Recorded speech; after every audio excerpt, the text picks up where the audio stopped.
Hi, this is just a little video to explain how to use intelligent agents in your course. What you want to do is first access them. You can access them by clicking on Tools, then Course Admin. Then you will find them down here in the Communications section, this Intelligent Agents button. You'll see here listed 2 intelligent agents that I have set up already. So we'll just click on them so you can see what it is. I've titled mine here Logging In. I've enabled it. And then this section right here, what these intelligent agents will do is evaluate your course when you tell them, either automatically on some kind of a schedule you set up, or when you tell them. Specifically, you can manually do it. And they will evaluate all of the participants in your course on the criteria that you tell it to. So this first one here, login activity, is just if they are logging into the system. The course activity is for specifically your course. And you'll see here that I take action when the following course activity is satisfied. So this is one that I want my intelligent agent to evaluate if students are logging in and active in my biology course.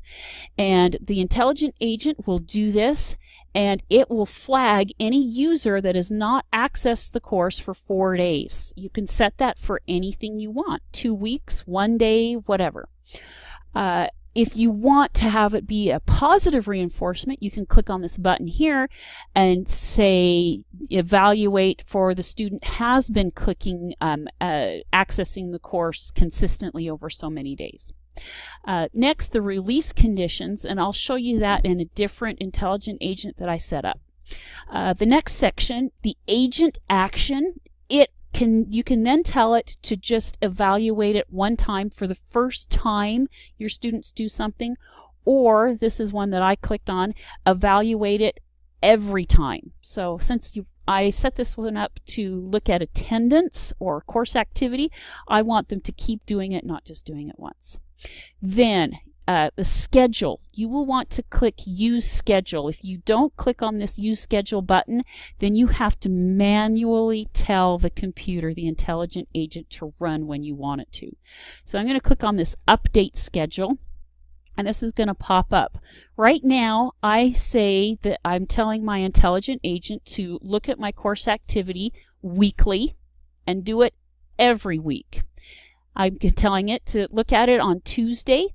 And so on that Tuesday, every Tuesday it's going to run, and if a student has not logged into my course and worked in my course once in the last 4 days, it will send them an email. So, and this is my start and end date. So I'm going to cancel because it's what I want it to be. Next, you can change the name that the emails come from. If you don't, it will just say, I can't remember what it says. Initiating you. No, that's not it. Something user. So I'll show you that in another thing. Okay. Now, 2.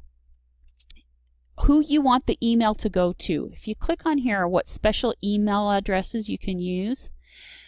You can have this email sent to the initiating user. That's the student. And if you copy paste this bracket, initiating user bracket, into your to line, it will send it out to all of the students that's been identified. You can also send it to the initiating user auditors. That means that email will go out to learning coaches, it will go out to homeroom teachers, it will also go out to FAST team members if they've been assigned to FAST.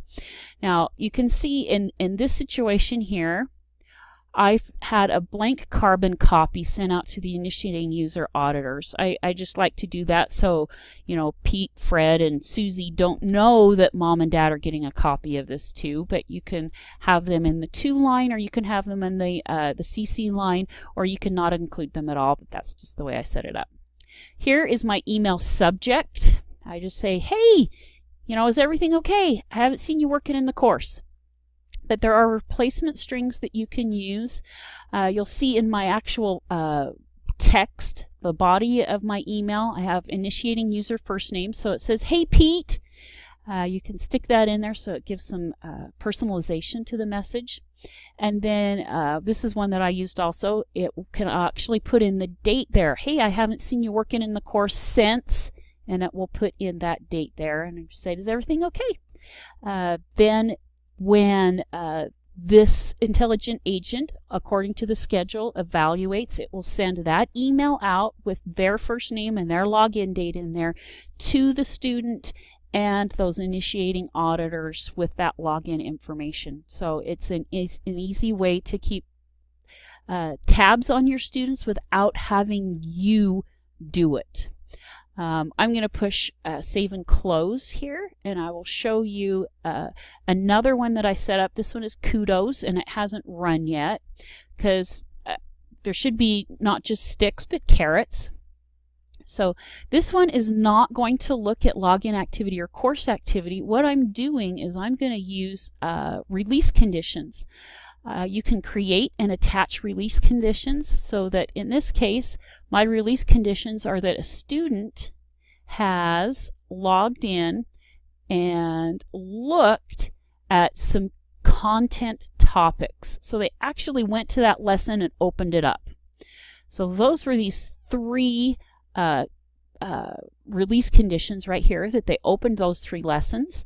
And then my last condition was that they did well on the quiz over those lessons. So if that student opened the lessons and they did well on the quiz, this intelligent agent, when it's evaluated, will go out.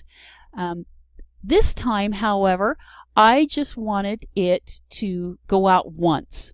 I don't want them to get 5 emails saying "good job" each time the intelligent agent runs. But again, I wanted to have a schedule so that I didn't have to go and remember to click send. So in this period of time from September 20th to October 4th, that's going to evaluate every day. And if a student has opened those lessons and done well on that quiz, it will, and that will only do it once, send an email to the student. And this is, I put the initiating user, and that's the subject line, just that I noticed they did something great. And I say, "Way to go, Pete, Susie, Fred. You put in some effort working through some lessons, and it paid off on your 2.07 quiz. Just keep it up." So not just having sticks, but carrots too. Now, in order to make sure that if you wanted to create a new intelligent agent, click on New, and then you can call it your own title or whatever. But you'll see right here that, yeah, you can set up everything that you want there. Everything's blank. I just wanted to show you what it looks like when you open it up for the first time. Now, if you go to your course and want to create an intelligent agent the first time, the email settings will not be, the emails come from this no reply at Desire to Learn. If you don't want it to say that, if you want it to say it comes from Mrs. Lake or Mrs. Matson or Mrs. Berman Solo, go into those settings and then put your name in there so that they know it's coming from you as their teacher. And then you can also have it in there as the reply to address. So if, mom and dad find out that Pete, Susie, and Fred haven't been logging in, that they know and have the email to get in touch with you right there in front of them. So that's a little orientation to intelligent agents and what it can do to keep your class running without you having to go in and keep those things going every day. I hope you find it useful. If you have any questions, you can reach me.